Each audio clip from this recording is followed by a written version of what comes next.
यह कहानी है एक गरीब पिता और उसकी बेटी की।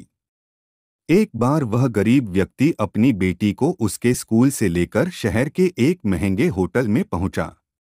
उस व्यक्ति ने फटे पुराने कपड़े पहने हुए थे और उसकी बेटी स्कूल की ड्रेस पहनी हुई थी। जब दोनों होटल के अंदर पहुंचे तो वेटर पूछा, सर आप क्या खाना पसंद करेंगे, आप अपना ऑर्डर बता दीजिए। तब उस व्यक्ति ने कहा कि आप मेरे बेटी के लिए एक प्लेट पाव भाजी लेकर के आ जाइए बस। वेटर ने कहा, सर आप कुछ नहीं लेंगे, आपके लिए भी कुछ लेकर आऊं। तो गरीब व्यक्ति ने कहा, मेरे लिए कुछ नहीं, आज मेरी बेटी के लिए पार्टी है।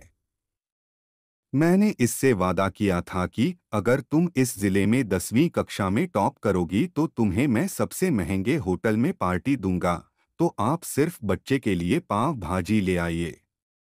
वेटर ये बात सुनते ही दौड़कर अपने मालिक के पास गया और बोला कि सर आपसे एक छोटी सा अनुरोध है कि आप मेरी सैलरी से पैसा काट लेना, लेकिन आज मैं चाहता हूं कि उस बच्ची के साथ उसके पिता को भी एक प्लेट पाव भाजी खिलाया जाए, क्योंकि उस बच्ची ने पूरे जिले में 10वीं कक्षा में टॉप किया है। वह गरीब पिता है, ज्यादा पैसे नहीं होंगे, इसलिए कह रहा है, सिर्फ बच्ची के लिए ले आओ। होटल के मालिक ने जब ये बात सुनी तो मुस्कुराते हुए बोला, तुम उसके पिता के लिए भी पाव भाजी लेकर जाओ, उसके लिए भी लेकर जाओ, पैसे मत लेना, 4 से 5 पाव भाजी पैक करवा कर ले जाओ और 2 से 3 किलो मिठाई भी लेकर जाओ और उनसे कहना ये पार्टी होटल की तरफ से है, आप ये मिठाई ले जाइए और जश्न मनाइए। जब वेटर ने 2 प्लेट पाव भाजी लेकर गया तो वह व्यक्ति चौंक गया और बोला, मैंने तो एक ही मंगाई थी, मेरे पास पैसे नहीं हैं। वेटर बोला, अरे सर शर्मिंदा मत कीजिए, ये पार्टी होटल की तरफ से है, आपकी बेटी, हमारी बेटी ने टॉप किया है। ये मिठाइयाँ लेकर जाइए और जश्न मनाइए। पिता और बेटी खुश हो गए और चले गए। कई साल बीत गए, उस गरीब पिता की लड़की अब यूपीएससी की तैयारी करके कलेक्टर बन चुकी थी और इत्तेफाक से उसी शहर में उसकी पोस्टिंग हुई थी।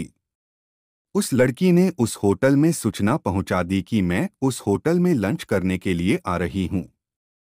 होटल के मालिक ने जब ये सुना तो होटल को पूरी तरह से सजावा दिया। गांव में ये बात पूरी तरह से फैल गई और कस्बे के सभी लोग उन्हें देखने के लिए आने लगे। कलेक्टर अपने पिता के साथ उस होटल में पहुंची। कलेक्टर ने होटल के मालिक से कहा कि शायद आप मुझे पहचाने नहीं, हम वही पिता पुत्री है जो कि हमारे 10वीं क्लास टॉप करने पर आपने मुझे पार्टी दी थी। हम वही पिता पुत्री है, आज फिर से आए हैं और आज पार्टी हम देंगे आपको, आपके पूरे स्टाफ को और पूरे गांव को, क्योंकि आपने गरीबी का सम्मान किया है। आपने उस दिन जो पार्टी दी थी, मुझे बताया कि मुझे कितनी और ऊंचाई तक पहुंचना है, कितनी और बड़ी मंजिल को छूना है। आपने एक नई प्रेरणा दी थी और आज मैं उसी प्रेरणा का एहसान चुकाने के लिए आई हूं। वो मैडम ये सब कहते जा रही थी और आंखों से आंसू बहती जा रही थी।